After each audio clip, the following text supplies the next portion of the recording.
Hey everybody, Roxaboxa90 here with some more Theros spoilers. Oh yes, midnight spoilers from the mothership. I know we just put up a whole bunch of spoilers before, but guys, yes, we have a Planeswalker. Xenagos is here.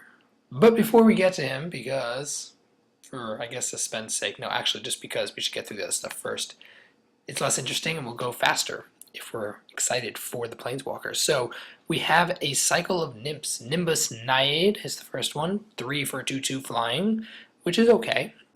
Bestow 5, enchanted creature gets 2/2 and is flying. Again, it's a common bestowed, not all that great. It's in limited. It's eh. Wait, we're missing one. Observant Alcid, which is 3 for 2/2 vigilance and gives 2/2 in vigilance. Again, not very good, to be quite frank, just because it's a common. Spearpoint Oread is actually my favorite one of them, 3 for 2/2 first strike, which makes it more powerful because it doesn't necessarily trade or lose itself to the creatures in its mana cost range that you land. So for a common, it's actually not horrific for limited, and giving 2/2 in first strike to a bigger creature is, I think, probably most powerful, which is also why it costs 6 bestow instead of the 5. But then again, I still like it the best. And then Leaf Crown Dryad, which is 2 for a 2/2, reach, which is pretty solid actually. It's a bear, with reach. And it gives 2/2 in reach for 4, which is kind of playing off the giant spider, I guess. Not very well. Yeah, I know. They're whatever. They're a common cycle. They're fun for flavor. They're not all that good. Then we have Stormbreath Dragon, Mythic, from, yes, this is from the master, Louis Scott Vargas. I'm not reading you his article. You guys can go read it yourselves. I'll put it in the description of the video, but let's get to the card. Stormbreath Dragon is 5 for a 4/4 Flying Haste Pro White. Okay, pause right there. Flying Haste Pro White, 5 for a 4/4. Yeah, okay guys, we get it. It's not Thundermaw Hellkite. If Thundermaw Hellkite didn't exist, let's pretend, let's have a dream state for a minute. Let's pretend the craziest constructed dragon ever didn't exist. What do we think of that? Flying Haste 4/4, Pro White for 5. That's pretty darn awesome. That's really awesome. Even if just as a limited bomb, but at a 5 cost, it even could make it as a finisher for Red Deck Wins. Why can it be a finisher for Red Deck Wins? Because the Pro White is relevant. Not because of Lingering Souls, which is rotating, yes, but we're still going to have things like Detention Sphere to deal with. And when you have, there's also Azorius Charm, don't forget. And there's that new card for 2014, the one that's like a Fiend Hunter effect. All of these are fair removal for a card like this. Oh wait, he's Pro White. Yeah, it's going to make white removal pretty hard, and pretty hard to pull off. And blue, yeah, pretty much you're going to be in your blue-white or blue-white-green decks, you're going to be relying on blue for removal. And this guy's a beast. 4/4. Flying Haste for 5. That's pretty awesome. But what makes him mythic, I think, what makes him a solid dragon, especially when Thundermaw rotates, is that he's 7 for Monstrosity 3, so he becomes a 7/7. When he becomes monstrous, he deals damage equal to each opponent, equal to the number of cards in that player's hand.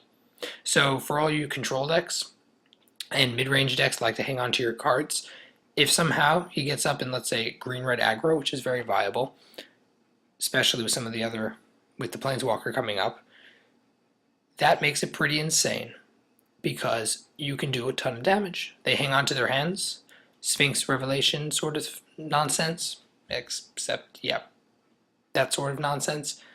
This card is going to laugh at you. Realize also for EDH multiplayer, it's going to be a very fun dragon to drop because it's each opponent, and in EDH multiplayer people have huge hands or gather large hands. This could also mess over a lot of players. And giving the haste is a big deal also, because in constructed and limited, being able to fly in haste is almost always the make or break of a dragon, because if a dragon can't haste, when it lands, it's open to removal, even if it has some protection. But having haste means they have to immediately respond to it, and with no white removal, that cuts out a good chunk of removal from the format. So I think this is a crazy limited dragon, and it's definitely constructed viable as a 5-drop. And speaking of 5 drops. Let's go to the Planeswalker before we wrap up with Thassa. Okay, so he's a 4-cost Planeswalker. So think Xenagos into that dragon. But what is Xenagos? Xenagos the Reveler. 2 red and a green. I see what you did there, Wizards. This is our Huntmaster replacement. Oh right. Huntmaster's not a Planeswalker. Well, he might as well be a Planeswalker. So because yeah, this is replacing Huntmaster pretty much. 4 for 3 loyalty. Planeswalker Xenagos. +1. Add X mana in any combination of red and or green to your mana pool, where X is the number of creatures you control. Say what? Say what? You're telling me that his +1 gives you massive ramp in an already ramp-heavy build? That seems fair. Okay. Well, that doesn't protect him, so he'll still die to... No, he won't. 0. Put a 2/2 red-green Satyr creature token with haste onto the battlefield. Hello there. It's a 0. Remember the last 0 we had was Jace the Mind Sculptor, and that was Brainstorm? Okay, this isn't Brainstorm, but being able to make a protecting creature and not hurt your loyalty, that's awesome. More to the fact is that once you land him, he'll land, let's say, 4 and 3, since they're, he lands 4 and 3, and then then the following turn, and then you make your 2/2, and then you +1 the following turn. So for him, he has his protection, but he doesn't lose any loyalty to make that protection. That's already pretty good. -6, exile the top 7 cards of your library. You may put any number of creatures and or lands among them onto the battlefield. This is exactly what red-green aggro likes. This card is it. And with Domri Raid still around, imagine Domri Raid into Xenagos, into that dragon we just saw. Yeah, I'm thinking it'll be a thing. Xenagos is I was going to say unreal. Insanely awesome for a Planeswalker. Not so inspired, I would say, just because, really, Wizards, we needed another red-green Planeswalker. We just had Domri Raid. You really couldn't do anything. Alright, I'm still hoping for that green-white Planeswalker, guys. I really am. And a blue-green Planeswalker. Hopefully that's a Triton. Because now we've seen Triton / Merfolk going around. I'm really hoping they have some sort of blue, preferably blue-green Planeswalker. But really, red and green again. We just had Domri Raid. You really want to make red-green aggro a thing, don't you? Yeah. Okay, Wizards. We'll have to have a talk. Anyway, he is very, very powerful. He's a limited all-star, insane, and normally Planeswalkers can be solid in limited. He's really powerful and limited. Basically, if he lands and they don't have immediate ways to deal with him, you win. That's how powerful he is. You're gonna win.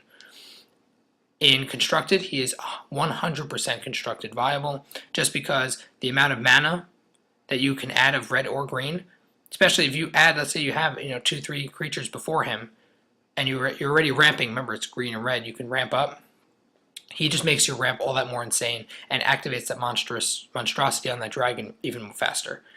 Getting a 2/2 red-green Satyr creature token with haste. Again, the haste is what matters because, being able to make tokens that can attack instantly, they don't have to attack. They can protect him. But being able to make them that they can attack is an awesome, awesome ability. And being able to just continue your ramp, dumping more lands and huge creatures onto the battlefield, he is the real thing, guys. He is the real thing. Yeah. And lastly, I guess we'll just wrap up with another god, except it's not really, because this is probably the first major spoiler from Theros that we had. Thassa, God of the Sea. Yay, Wizards. You're really, really late to the party. Like, weeks late. Anyway, it's what we expected. 3, 4, 5, 5 indestructible. As long as your devotion to blue is less than 5, it's not a creature. It scries every turn and lets you make a creature unblockable. And it's target creature again, so it can target itself. Anyway, guys, that is our spoilers. Xenagos is huge. Stormbreath Dragon is huge. And wow, guys, this set, it just keeps looking better. Sorry for the long video, but I had to get my thoughts in on these cards. So let me know your guys' thoughts about them below in the comments section as well. Check out my channel sponsors in the description of the video. And as always, Roxabox90 signing out. See you guys next time.